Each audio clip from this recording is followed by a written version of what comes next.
सम्मानीय सभामुख महोदय,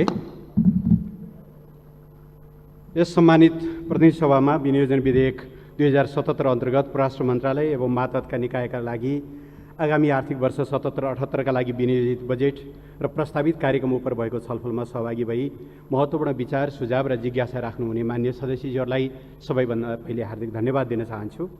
छलफलमा भाग लिनुहुने सबैजसो मान्यहरूले परराष्ट्र नीति र अन्तर्राष्ट्रिय सम्बन्धबारे सरकारका दृष्टिकोण र कार्यक्रमप्रति समर्थन जनाउनु भएको छ। यस क्षेत्रमा हासिल उपलब्धिहरूप्रति खुसी व्यक्त गर्नुभएको छ र विभिन्न रचनात्मक सुझावहरू प्रस्तुत गर्नुभएको छ। यसलाई मैले नेपालको परराष्ट्र नीतिका बारेमा सिङ्गो सदन एक छ र सदन मार्फत सिङ्गो राष्ट्र एकताबद्ध छ भन्ने अर्थमा लिएको छु।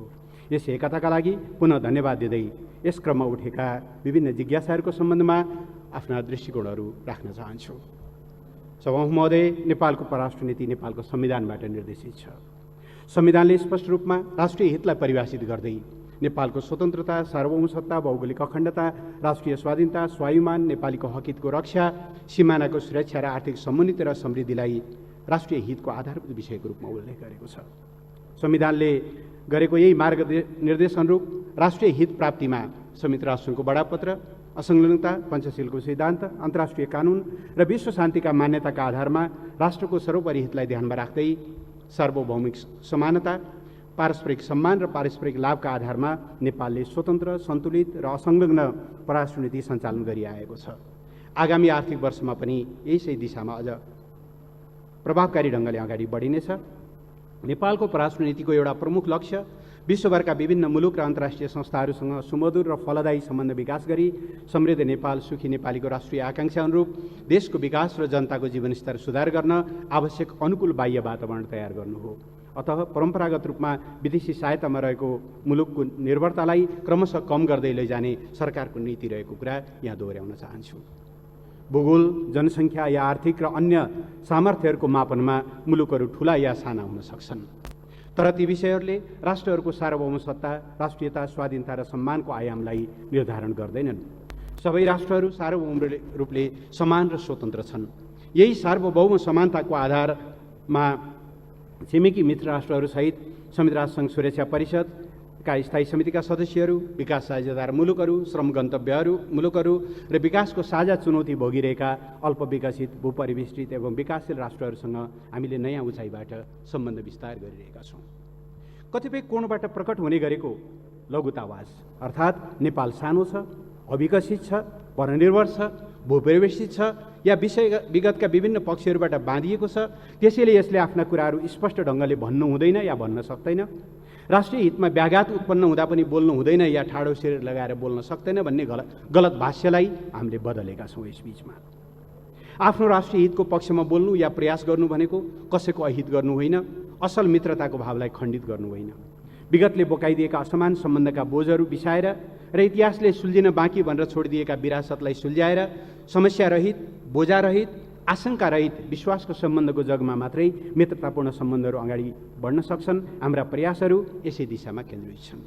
यसबीचमा भूपरिवेष्टित अवस्थितिले सृजना गरेको सीमा र व्यवधानलाई हटाउँदै नेपालको पारवहन सुविधालाई विविधीकरण गरिएको छ र नेपाललाई छिमेकी राष्ट्रहरूसँग बहुआयामिक सम्पर्क सञ्जालहरू मार्फत जोडेर भूपरिवेष्टित अवस्थालाई भूजडित अवस्थामा रूपान्तरित गरिएको छ। मेरै पुस्ताले 3 पटकसम्म खेप्नु परेको नाकाबन्दीको पीडालाई अब आउने पुस्ताले कहिल्यै पनि भोग्न नपर्ने गरी सुनिश्चित गरिएको छ। नेपालको छवि एक लोकतान्त्रिक, सामाजिक न्याययुक्त, शान्तिपूर्ण र तीव्र आर्थिक विकास गरिरहेको र विकासशील राष्ट्रहरूको पक्षमा सक्रिय भूमिका खेल्ने गतिशील राष्ट्रको रूपमा उजागर हुँदै गएको छ। हामी यो छविलाई आगामी दिनमा अझ उज्यालो बनाउँदै लैजानेछौँ। आर्थिक कूटनीति हाम्रो परराष्ट्र नीतिको महत्त्वपूर्ण आयामको रूपमा रहेको छ। सशस्त्र द्वन्द्व र लामो सङ्क्रमणकालका कारण गुम्न पुगेको आर्थिक विकासको अवसरलाई छोटो समयभित्रै क्षतिपूर्ति हुने गरी नेपालको आर्थिक विकासका लागि आवश्यक पर्ने स्रोतको न्यूनता कम गर्न हाम्रो आर्थिक कूटनीति प्रयत्नशील छ। हाम्रा नियोगहरू आधिकारिक विकास सहायतालाई निरन्तरता दिने, प्रत्यक्ष बाह्य लगानी भित्र्याउने, नेपालको निर्यात व्यापारलाई प्रवर्धन गर्ने, नेपाली डायस्पोरालाई विकास साझेदारको रूपमा स्थापित गर्दै उनीहरूले हासिल गरेको ज्ञान, सिप र स्रोतलाई नेपाल भित्र्याउने र झन्डै 40 लाखको सङ्ख्यामा रहेको प्रवासी एवं गैर आवासी नेपालीहरूको हितका लागि प्रयत्नशील छन्। मान्य सदस्यहरूले अभिव्यक्त गर्नुभए चाहिँ अन्तर्राष्ट्रिय, क्षेत्रीय र भूराजनीतिक परिस्थितिमा तीव्र परिवर्तनहरू आइरहेका छन्। विश्वको शक्ति सन्तुलनमा नयाँ समीकरण देखा परेको छ। विश्वको आर्थिक र राजनीतिक केन्द्रहरूको अवस्थिति बदलिँदै गएको छ र हामीले अभ्यास गर्दै आएको विद्यमान बहुपक्षीय विश्व प्रणाली र संस्थाहरूमाथि गम्भीर चुनौतीहरू देखा पर्न थालेका छन्, तर त्यसको विकल्प तयार भइसकेको छैन। समग्र एसिया र दक्षिण एसियाको भूराजनीति र भू अर्थनीतिमा पनि परिवर्तनहरू आइरहेका छन्। शक्ति राष्ट्रहरूबीच आर्थिक स्वार्थको बढ्दो टकराव देखा परेको छ। प्रविधिको अनियन्त्रित प्रयोगका कारण थुप्रै चुनौती थपिएका छन्। आर्थिक असमानता, स्रोत साधनको असमान वितरण, जलवायु परिवर्तन, बढ्दो अतिवाद एवं आतंकवाद, द्वन्द्व र हिंसा, शस्त्रास्त्रको होडबाजीले दिगो विकासको लक्ष्य एवं शान्ति हासिल गर्ने उद्देश्यमा व्यवधान खडा गरेका छन्।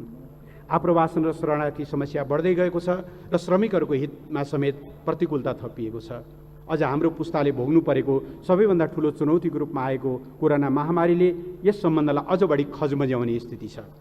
आजको मुख्य चुनौती भनेको एकातिर समस्याहरूले अझ फराकिलो सहकार्य, एकता र समझदारीको माग गरिरहेका छन्, तर अर्कोतिर विश्वमा हेर्ने हो भने अति आत्मकेन्द्रित, सङ्कीर्ण, संरक्षणवादी र अतिवादी सोचहरू देखा परिरहेका छन्।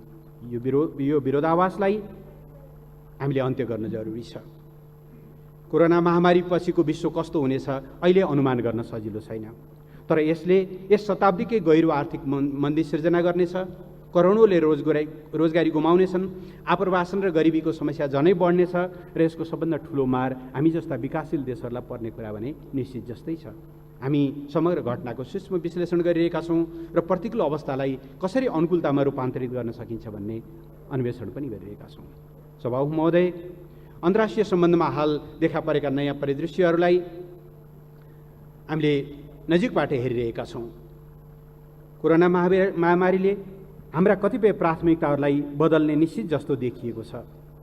यस्तो प्रतिकूल अवस्थामा पनि अन्तर्राष्ट्रिय सम्बन्धका आधारभूत स्तम्भलाई केन्द्रमा राखेर क्रियाकलापहरूलाई पुनः परिभाषित गर्दै नवीन प्रविधिको माध्यमबाट परराष्ट्र नीति सञ्चालन गर्ने र राष्ट्रिय हित प्राप्तिमा कटिबद्ध रहने विश्वास म मान्य सदस्यहरूलाई जानकारी गराउन चाहन्छु। आन्तरिक नीति र बाह्य परिस्थितिबीच तालमेल मिलाउँदै सञ्चालन गर्नुपर्ने हुनाले परराष्ट्र नीति एउटा संवेदनशील विषय हो।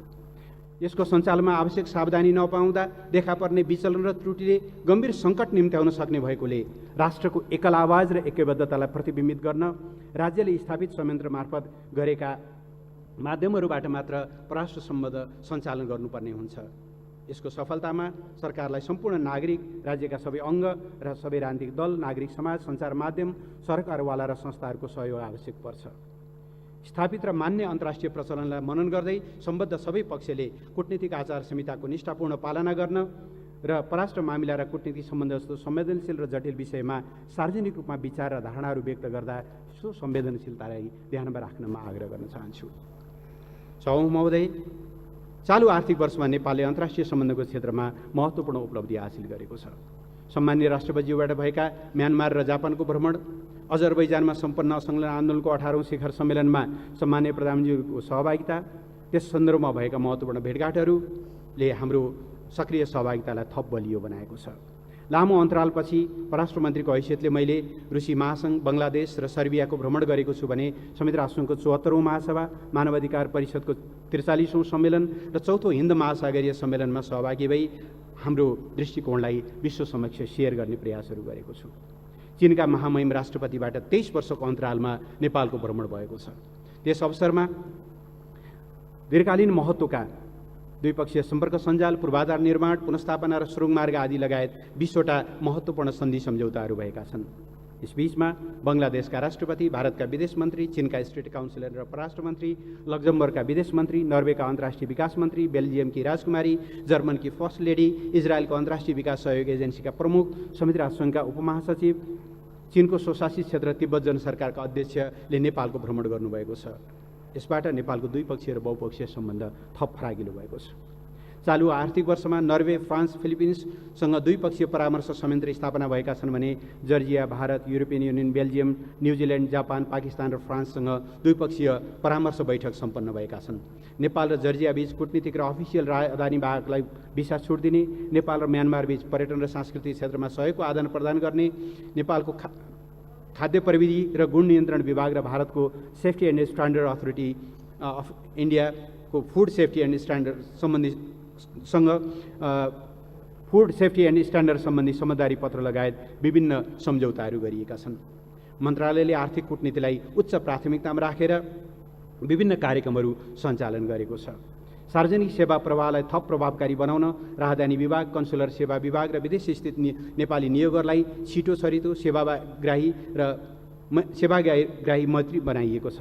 यस आर्थिक वर्षको चैत मसान्तसम्म राजधानी विभागबाट 3,75,400 थान राजधानी जारी भएका छन् भने कन्सुलर सेवा विभागबाट चाहिँ 2,63,754 कागजात प्रमाणीकरण गरिएको छ।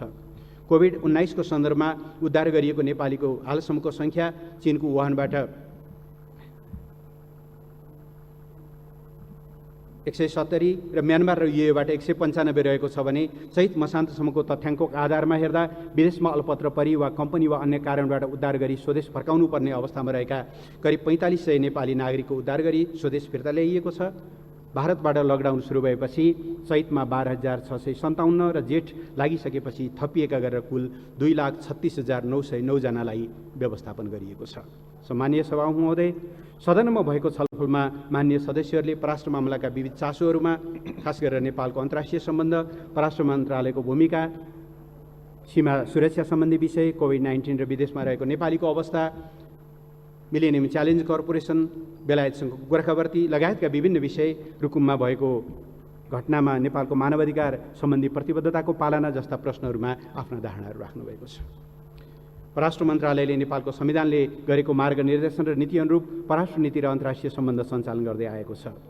नेपालको माननीय सदस्यहरूबाट नेपालको स्वतन्त्रता, सार्वभौमसत्ता, भौगोलिक अखण्डता, स्वाधीनता, राष्ट्रिय हित तथा विदेशमा रहेका नेपाली नागरिकको हित रक्षाका सन्दर्भमा प्राप्त मननीय र रचनात्मक सुझावका लागि म धन्यवाद दिन चाहन्छु। र अब म यहाँ उठेका केही जिज्ञासाहरूको बारेमा सम्बोधन गर्नेछु। यद्यपि सदनमा प्रस्तुत कतिपय भनाइहरू पुष्टि गर्न कठिन र यथार्थबाट पर रहेको र परराष्ट्र नीति जस्तो संवेदनशील र जटिल विषयको कार्यान्वयनमा त्यति व्यावहारिक नहुने खालका धारणाहरू पनि प्रकट भएको मैले पाएको छु। माननीय डाक्टर नारायण खड्काले परराष्ट्र मन्त्रालयको महत्त्व, यसको भूमिका र मर्यादाका बारेमा उठाउनु भएको रचनात्मक सुझावप्रति म धन्यवाद ज्ञापन गर्न चाहन्छु। मलाई लाग्छ यस्ता विषयको महत्त्व औपचारिक मर्यादा क्रमले होइन, त्यस मन्त्रालय र त्यहाँका नेतृत्वले खेल्ने भूमिकाले तय गर्छ। नेपालको परराष्ट्र मन्त्रालयको भूमिकाप्रति सबैको सद्भाव रहनु नै सबैभन्दा ठुलो पुँजी हो भन्ने मैले ठानेको छु। विगतको राजनीतिक सङ्क्रमणकालमा यसले पर्याप्त महत्त्व पाउन नसके पनि आज त्यस्तो स्थिति नरहेको जानकारी गराउन चाहन्छु। माननीय प्रदीप गिरीले नेपालले हालै जारी गरेको नक्साको विषयलाई लिएर नक्सास्त्र शब्द प्रयोग गर्नुभएको छ। उहाँको विद्वताप्रति ममा उच्च सम्मान छ, तर मान्यज्यूको शब्द चयन उपयुक्त भएन भन्ने म ठान्दछु। जुनसुकै रूपमा अभिव्यक्त भएको भए पनि अस्त्रको अर्कै अर्थ लाग्छ। यसले वैरभाव या कटुताको अवस्थातर्फ सङ्केत गर्छ, तर यथार्थ त्यस्तो होइन। नेपालको वर्तमान सीमा सुगौली सन्धि र तत्पश्चातका पूरक सन्धिहरूले निर्दिष्ट गरेको हो।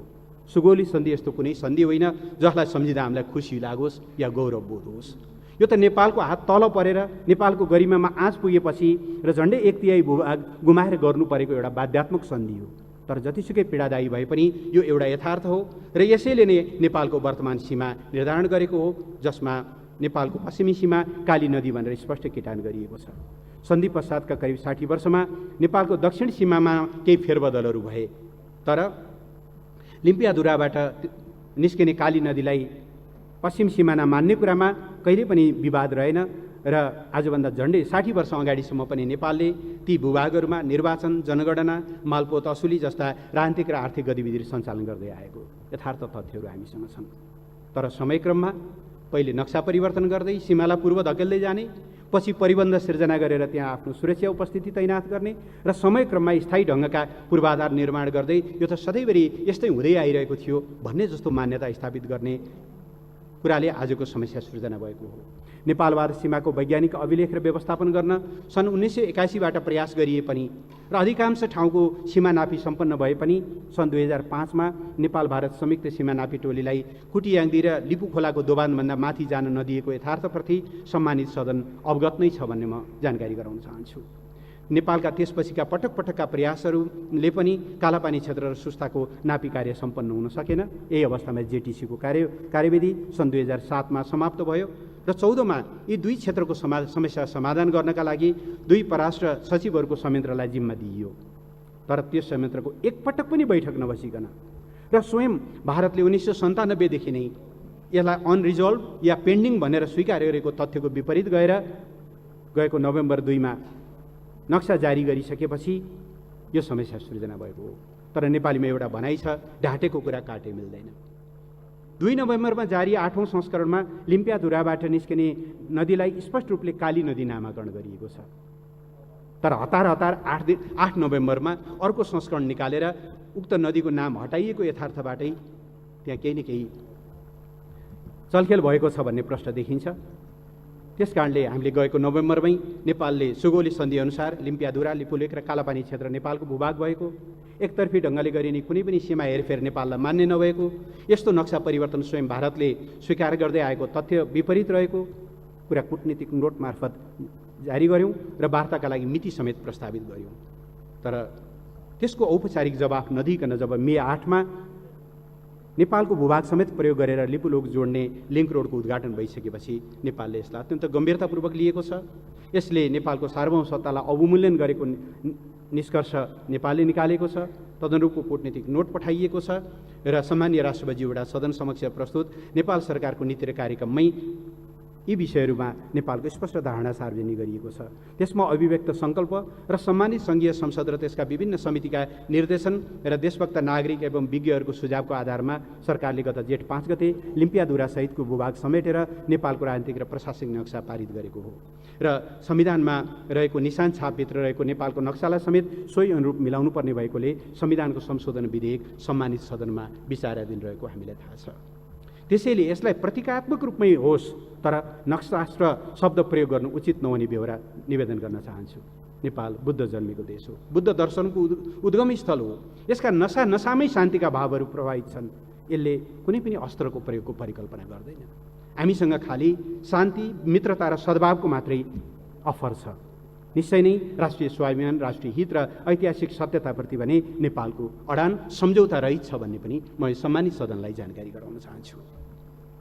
एकजना मान्यले नेपालको नक्सा प्रकाशन गरेको विषयलाई नाटक भन्ने शब्द प्रयोग गर्नुभयो, बडो विडम्बना लाग्यो। सरकारको आलोचना गर्ने नाममा प्रयोग गर्ने यस्ता शब्द चयनले सरकारलाई त खास असर गर्दैन, तर आफू प्रतिनिधि सभाको सदस्य भएको भन्ने तथ्य बिर्सिने कुराले स्वयं मान्यज्यूको गरिमा घट्न सक्छ र उहाँको सम्बद्ध दलले समेत यो विषयलाई महत्त्वका साथ समर्थन गरिरहेको परिप्रेक्ष्यमा यस्ता कुराहरूले धेरै हल्का बनाउँछ। यस्तोमा ध्यान आकर्षण गराउन चाहन्छु। मान्य सदस्यज्यूहरूले भूभाग नक्सा प्रकाशित गर्ने र संविधान संशोधन गर्ने सरकारको निर्णयलाई समवेत स्वरमा समर्थन गर्नुभएको छ र भूभाग फिर्ताका लागि प्रभावकारी कूटनीतिक पहलका लागि सुझाव दिनुभएको छ। सुझावका लागि धन्यवाद दिँदै सरकार सोही दिशामा दृढतापूर्वक अगाडि बढेको र आम नेपाली जनताको साथ र समर्थनबाट यस दिशामा सफलता प्राप्त हुने विश्वास म दिलाउन चाहन्छु। भूभाग फिर्ता भएसँगै त्यहाँ गरिनुपर्ने प्रशासनिक, सुरक्षा र विकास सम्बन्धी कामहरू पनि अगाडि बढ्ने जानकारी गराउन चाहन्छु। यसै सन्दर्भमा सरकारले दार्चुलादेखि टिङ्करसम्म, दार्चुलाको सदरमुकामदेखि टिङ्करसम्म नेपाली भूभाग भएरै सडक निर्माण कार्य सुरु गरिसकेको छ। अब आफ्नै जिल्ला सदरमुकाम आउन पनि भारतीय भूभाग भएर आउनुपर्ने बाध्यता यसै वर्ष समाप्त हुँदैछ र उक्त क्षेत्रमा सशस्त्र प्रहरी बलको बीओपी स्थापना भइसकेको समेत म जानकारी गराउन चाहन्छु। माननीय सभामुखज्यू, डुबान सीमा सुरक्षा र सीमा व्यवस्थापनको कार्यलाई पनि सँगसँगै अगाडि बढाइएको छ। नेपाल भारत सिमानामा रहेका सीमा स्तम्भहरूको निर्माण, पुनर्स्थापना र मर्मतका साथै 10 गजा अतिक्रमण र क्रस होल्डिङको लगत तयार गर्ने जस्ता प्राविधिक काम सम्पन्न गर्न बाउन्ड्री वर्किङ ग्रुपले काम गरिरहेको छ। त्यस अन्तर्गत विभिन्न टेक्निकल समितिहरू छन्। नेपाल भारत सीमामा पहिचान भएका 8553 सीमा स्तम्भमध्ये 2035 निर्माण भएका छन्। मर्मत 1698 मर्मत भएका छन् र अरू केही जुन मर्मत र निर्माण गर्नुपर्ने छ सरकार त्यसमा केन्द्रित भएर लागिरहेको बेहोरा म आग्रह गर्न चाहन्छु। र यसका लागि सीमा क्षेत्रको सुरक्षाको सन्दर्भमा गृह मन्त्रालय, अन्य प्राविधिक कामहरू मामला भूमि व्यवस्था मन्त्रालय र यसको कूटनीतिक आयाममा परराष्ट्र मन्त्रालयले समन्वयात्मक ढङ्गले काम गर्दै अगाडि बढिरहेको बेहोरा म जानकारी गराउन चाहन्छु। बोर्डर पोस्टहरूको सङ्ख्या बढाउने सुझाव दिनुभएको छ। सरकारको त्यसमा ध्यान गएको छ र अहिले त्यसमा निरन्तर काम गरिरहेको बेहोरा म जानकारी गराउँदै यस पछाडि माननीय गृहमन्त्रीज्यूले पनि यस सम्बन्धमा थप प्रकाश पार्नुहुने विश्वास मैले लिएको छु। सीमामा डुबानको सन्दर्भमा माननीय सदस्यहरूले जानकारी गराउनु भएको छ। नेपाल भारतको सीमा तथा सीमा नजिकका विभिन्न स्थानहरूमा एकतर्फी ढङ्गले निर्माण गरिएका सडक र बाँध लगायतका संरचनाका कारण नेपालतर्फका भूभागहरू वर्षेनी डुबानमा पर्ने गरेको विषयलाई नेपाल सरकारले एकदमै प्राथमिकताका साथ भारतसँग उठाउँदै आएको छ। यस्ता कामहरू नगर्न, अन्तर्राष्ट्रिय सिमानाको मापदण्ड बमोजिम हुने मात्रै गर्न र यसका कार्यहरू रोक्न निरन्तर पहल भइरहेको मैले जानकारी गराउन चाहन्छु। यसका लागि गएको 21 देखि 22 अगस्त 2019 काठमाडौँमा सम्पन्न संयुक्त आयोगमा पनि छलफल भएको थियो र Nepal India joint committee on inundation and flood म्यानेजमेन्टको 27 देखि 31 मे 2019 सम्पन्न बैठकबाट यसका पहिचानहरू भएका छन् र त्यसलाई दीर्घकालीन समाधान गर्नका लागि प्रयासहरू भइरहेकोमा जानकारी गराउन चाहन्छु। इपिजीको प्रतिवेदनको बारेमा पनि मान्य सदस्यहरूले जिज्ञासा राख्नुभएको छ। नेपाल भारत सम्बन्धका विविध समस्या र चुनौतीका साथसाथै यसका उपलब्धि र सम्भावनाबारे बृहत अध्ययन गरी भावी कार्यदिशा तय गर्न गठित दुवै देशका प्रतिनिधिहरू सम्मिलित प्रबुद्ध व्यक्तिहरूको समूहले आफ्नो प्रतिवेदन तयार गरिसकेको छ। यो दुवै मुलुकहरूले संयुक्त रूपमा गठन गरेको कार्यदल भएको हुँदा यसको प्रतिवेदन दुवै देशका उच्च नेतृत्वको अनुकूलतामा पेश हुनेछ। नेपाल सरकार उक्त प्रतिवेदन बुझी सोको अध्ययन गरी द्विपक्षीय सहमति र समझदारीका आधारमा कार्यान्वयन गर्दै नेपाल भारत सम्बन्धलाई नयाँ उचाइमा उठाउनुपर्छ भन्ने कुरामा प्रतिबद्ध छ।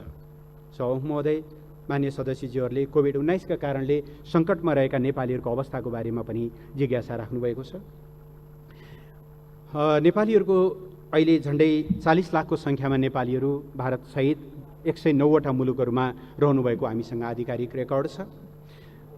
उहाँहरूले भोग्नुभएका समस्याहरूको सन्दर्भमा सामान्य राष्ट्रपति, सामान्य प्रधानमन्त्री र स्वयं मैले आफ्ना समकक्षीहरूसँग पत्राचार गरेका छौँ, टेलिफोन वार्ताहरू गरेका छौँ र हामीले मुख्यतया के आग्रह गरेका छौँ भने विश्वव्यापी महामारी मानव जातिले संयुक्त रूपमा र सहकार्यका साथ जुझ्नुपर्ने साझा चुनौती हो। महामारीको बेला केही सेयर्ड रेस्पोन्सिबिलिटीहरू हुन्छन् राष्ट्रहरूको बीचमा। बिना भेदभाव आफ्ना भूभागभित्र रहेका स्वदेशी र विदेशी नागरिकहरूको संरक्षण, हेरचाह र स्वास्थ्य प्रचार गर्नु सबै राष्ट्रहरूको कर्तव्य हो। यही कर्तव्य र दायित्व बोधबाट निर्देशित हुँदै नेपालले आफ्नो सरहदभित्र रहेका विदेशी नागरिकहरूको समेत हरसम्भव हेरचाह र स्वास्थ्य प्रचार गर्दै आएको छ। सम्बन्धित राष्ट्रहरूले स्वदेश फिर्तीका लागि आग्रह गरेको अवस्थामा बाहेक नेपालमा कसैलाई पनि असुरक्षित अनुभव गर्न नपर्ने गरी हामीले काम गरेका छौँ। हामी हाम्रा मित्र राष्ट्रहरूबाट पनि यस्तै व्यवहारको अपेक्षा गर्दछौँ। तर यति हुँदाहुँदै पनि सङ्कट बढ्दै गइसकेपछि अहिले सङ्कटमा परेका नेपालीहरू स्वदेश फर्किन चाहिरहनु भएको छ। अत्यन्त सङ्कटमा परेका नेपालीहरूको तथ्याङ्क हामीले सङ्कलन गरेका छौँ र पहिलो चरणमा करिब 25,000 नेपालीहरूलाई, सङ्कटमा परेका नेपालीहरूलाई उद्धारका निम्ति आवश्यक तयारी भइरहेको बेहोरा म अनुरोध गर्न चाहन्छु। यस सम्बन्धी सरकारले हालै यो नेपाली नागरिकहरूलाई, सङ्कट अवस्थामा रहेका नेपाली नागरिकहरूलाई स्वदेश आउन सहजीकरण गर्ने सम्बन्धी आदेश 2077 जारी गरिसकेको छ र अब हामीले केहीलाई ल्याइसकेका छौँ र अरू थपलाई ल्याउने गरिकन हाम्रो आफ्नो तयारी रहिरहेको बेहोरा म जानकारी गराउन चाहन्छु। भारतबाट आउने नागरिकहरूको सन्दर्भमा सङ्ख्या मैले अघि बताएँ। मान्य सदस्यहरूले उडेर आउने र भारतबाट आउनेहरूको बिचमा अलिकति विभेद गरियो कि भन्ने ढङ्गले पनि कुराहरू गर्नुभएको छ। कुनै विभेद गर्ने सरकारको मनसाय छैन, तर अलिकति फरक व्यवस्थापनमा फरक के छ भनेदेखि विदेशबाट हामीले हाम्रो क्षमताअनुसार, हाम्रो क्वारेन्टाइनको, हाम्रो होल्डिङ सेन्टरको क्षमताअनुसार नियन्त्रित ढङ्गले ल्याउन सक्छौँ। तर भारतबाट मान्य सदस्यहरूले अनुमान गर्न सक्नुहुन्छ जेठ 15 गते एक दिन मात्रै 19,800 भन्दा बढी नागरिकहरू एकैचोटि एउटा गौरीफन्टा नाकाबाट मात्रै 6300 भन्दा बढी ठुलो सङ्ख्यामा आउनुभयो। 6300 एउटै ठाउँबाट प्रवेश गर्दा उहाँहरूको व्यवस्थापनका निम्ति हाम्रा क्वारेन्टाइनहरू तयार नभएको यो यथार्थ हो। तर पनि हामीले यस बीचमा त्यसको व्यवस्थापनका निम्ति हरसम्भव प्रयत्नहरू गरेका छौँ। अहिले त्यो सङ्ख्या क्रमशः घट्दै गएको छ। यस बीचमा 14 दिनको अवधिभित्र उहाँहरूलाई क्वारेन्टाइनमा राखेर प्रत्येकको परीक्षण गरेर मात्रै यदि उहाँहरू सङ्क्रमित हुनुहुन्छ भने उपचारको दिशामा पठाउने र सङ्क्रमित हुनुहुन्न भने सुरक्षित ढङ्गले होम क्वारेन्टाइनमा पठाउने गरी काम भइरहेको बेहोरा अनुरोध गर्न चाहन्छु। आउने बाटो नै फरक भएको कारणले अलिकति त्यसमा हामीले गरेका विधिहरू फरक रहेका हुन्, नभए आफ्ना नागरिकहरूप्रति विभेद गर्ने कुनै सोच छैन भन्ने कुरा म यहाँहरूसँग अनुरोध गर्न चाहन्छु। केही मान्य सदस्यज्यूहरूले त्यस्ता नागरिकहरूको निम्ति बजेट कमको उद्धारका लागि बजेट कम भयो, तर दूतावास भवन बनाउनका लागि चाहिँ बजेट बढी भयो, सरकारको ध्यान दूतावास भवनतिर बढी हो कि नागरिकतिर बढी हो भन्ने प्रश्न उठाउनु भएको छ। मलाई लाग्छ यो तुलनीय विषय त होइन। दुईटा छुट्टा छुट्टै विषय हुन्। तर माननीय अर्थमन्त्रीजीले भनि नै सक्नुभएको छ, कोरोना महामारी बढ्दै गयो भने हाम्रा सबै बजेटहरू त्यो दिशातिर डाइभर्ट हुन्छन्। अन्यथा विदेशमा अप्ठ्यारोमा रहनुभएका नेपालीहरूलाई उद्धार गर्नको निम्ति बजेटको अभाव नहुने बेहोरा म यहाँ अनुरोध गर्न चाहन्छु। केही दूतावासहरूमा हामीले जस्तो क्यानबराको दूतावासको कुरा गर्ने हो भने हामीले जग्गा खरिद गर्दैखेरि के शर्तमा हामीले जग्गा खरिद गरेका छौँ भने 3 वर्षभित्र हामीले निर्माण कार्य सुरु गर्नेछौँ र निर्माण कार्य सुरु गरेको 18 महिनाभित्र कम्प्लिट गर्नेछौँ। शर्तमा हामीले त्यहाँको डिप्लोमेटिक एरियाभित्र जग्गा लिएको कारणले हामीले आउने 1.5 वर्षभित्र जग्गा त्यो भवन बनाइसक्नुपर्ने अवस्था छ। यस्ता केही कठिनाइहरूलाई मात्रै अहिले पुँजीगत खर्च राखिएको बेहोरा म अनुरोध गर्न चाहन्छु। अरू केही जिज्ञासाहरू माननीय सदस्यहरूले राख्नुभएको छ। एमसिसीको बारेमा यसभन्दा अगाडि नै माननीय अर्थमन्त्रीले माननीय ऊर्जा मन्त्रीले बोलिसक्नु भएको हुनाले म धेरै भन्न चाहन्न। म यति मात्रै भन्न चाहन्छु, कुनै पनि विकास साझेदारी गर्दा या कुनै पनि अन्य प्रसङ्गमा नेपाल कुनै पनि प्रकारको सैन्य या रणनीतिक गठबन्धनमा संलग्न हुँदैन। दात्री राष्ट्र अथवा विकास साझेदारीबाट कुनै प्रकारको सहयोग लिँदा वा स्वीकार गर्दा राष्ट्रिय हित प्रतिकूल हुने गरी गरिँदैन र भविष्यमा पनि त्यस्तो लिइने छैन भन्ने म आग्रह गर्न चाहन्छु। तर वनको बाघले खाओस् नखाओस्, मनको बाघले खाने गरी हुने छलफलहरूले त्यसले हाम्रो राष्ट्रिय हितलाई बलियो बनाउँदैन, हाम्रो आत्मविश्वासको कमीलाई मात्रै त्यसले प्रदर्शन गर्छ। त्यस कारणले यस्ता कुराहरूमा अनावश्यक बहसमा नअल्झिन पनि म आग्रह गर्न चाहन्छु। एउटा जिज्ञासा उठाउनु भएको छ माननीय सदस्यले, अमेरिकी नागरिकको हकमा अलिकति भिजा वेभर अलिक बढ्ता लिबरल गरिएको कि भनेर। होइन, रेसिप्रोकल गरिएको हो।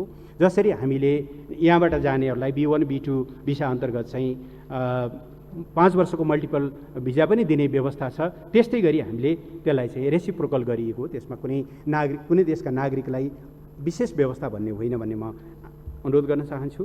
गोर्खा भर्तीको बारेमा माननीय सदस्यले जिज्ञासा राख्नुभएको छ। गोर्खा भर्तीका समग्र आयामको बारेमा धेरै छलफल गर्न सकिन्छ, अहिले म त्यता जान चाहन्न।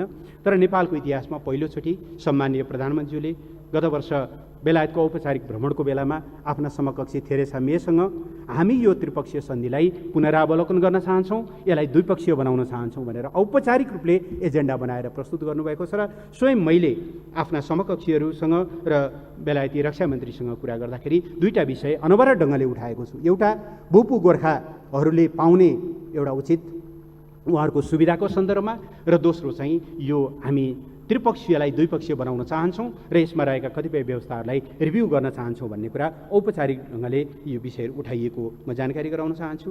सगरमाथा संवाद हाम्रो एउटा अत्यन्त ठुलो योजना हो, जसले नेपालको एउटा सफ्ट पावरको एउटा चाहिँ रूपमा यसलाई विकास गर्ने हाम्रो सोच हो।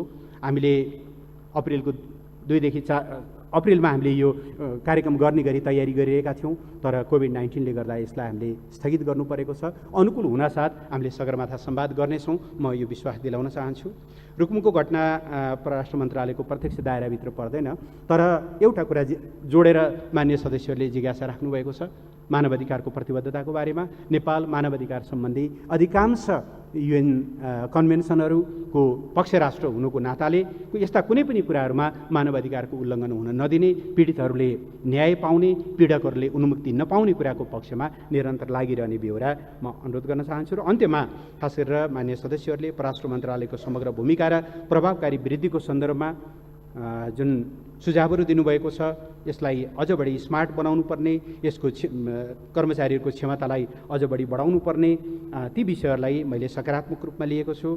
र खास गरेर यो आर्थिक कूटनीतिलाई सञ्चालन गर्न सक्ने एउटा क्षमतावान संस्थाको रूपमा विकास गर्न, यस मातहतको इन्स्टिच्युट फर फरेन अफेयर्सलाई अझ बढी महत्त्वपूर्ण थिङ्क ट्याङ्कको रूपमा विकास गर्न जे सुझावहरू दिनुभएको छ, त्यसका लागि म सुझावका लागि धन्यवाद दिन चाहन्छु। कूटनीतिक आचार संहिताको पालनालाई हामीले प्रभावकारी बनाउँदै लगेका छौँ। आउने आर्थिक वर्षदेखि इलेक्ट्रोनिक राहदानी पासपोर्ट लागू हुने गरी कामहरू अगाडि बढाइएको बेहोरा म जानकारी गराउन चाहन्छु। अहिले हामीले प्रवासमा रहेका नेपालीहरूको उत्कृष्ट प्रतिभालाई पुल गर्न सकियोस् नेपालको विकासमा भनेर परराष्ट्र मन्त्रालयमा ब्रेन गेन सेन्टर भनेर एउटा सेन्टर निर्माण गरेका छौँ, जसमा झन्डै 850 जति एकदमै विद्वत वर्गहरू समेटिनु भएको छ। उहाँहरूको क्षमतालाई चाहिँ नेपालको विकासमा लगाउने गरी कामहरू भइरहेको बेहोरा म अनुरोध गर्न चाहन्छु। र अन्त्यमा राजनीतिक एवं राज्य व्यवस्था सञ्चालनमा देखिएको स्थायित्वबाट मुलुकको कूटनीतिक प्रयासले सकारात्मक एवं अपेक्षित परिणाम दिन थालेको छ। अन्तर्राष्ट्रिय स्तरमा नेपाललाई थप महत्त्व र चासोका साथ लिन थालिएको छ। लामो अवधि पश्चात नेपालमा र नेपालबाट छिमेकी तथा विश्वका अन्य शक्ति राष्ट्रहरूमा भएका द्विपक्षीय स्तरका भ्रमण, परामर्श र सहकार्य हुन पुनः प्रारम्भ भएका छन्। बहुपक्षीय मञ्चहरूमा नेपालले नेतृत्वदायी तहमा निर्वाचित र मनोनयन हुने अवसर प्राप्त गरेको छ। यस सन्दर्भमा गरिमामय सदनबाट प्राप्त रचनात्मक सुझाव र मार्गदर्शनले परराष्ट्र सम्बन्ध सञ्चालनमा थप गति र ऊर्जा प्रदान गर्ने विश्वास लिएको छु। यी सबै परिप्रेक्ष्यमा थोरै छ बजेट, जम्मा 6 अरब 28 करोड बजेट छ। अब यसमा पनि कटौती गरियो भनेदेखि त झनै मर्का पर्ने भयो। त्यस भएको हुनाले खर्च कटौतीका प्रस्तावक मान्य सदस्यज्यूलाई यो खर्च कटौती, किनभने अलिअलि विरोधाभास जस्तो पनि देखिँदो रहेछ। एकातिर राष्ट्रलाई बलियो बनाउनु पर्यो पनि भन्ने, खर्च कटौती गरेपछि बलियो कसरी होला, यो विरोधाभासलाई समेत ध्यानमा दिँदै खर्च कटौतीको प्रस्ताव फिर्ता लिन हुन आग्रह गर्दै म आफ्नो बनाइहरू यहीँ टुङ्ग्याउँछु। धन्यवाद।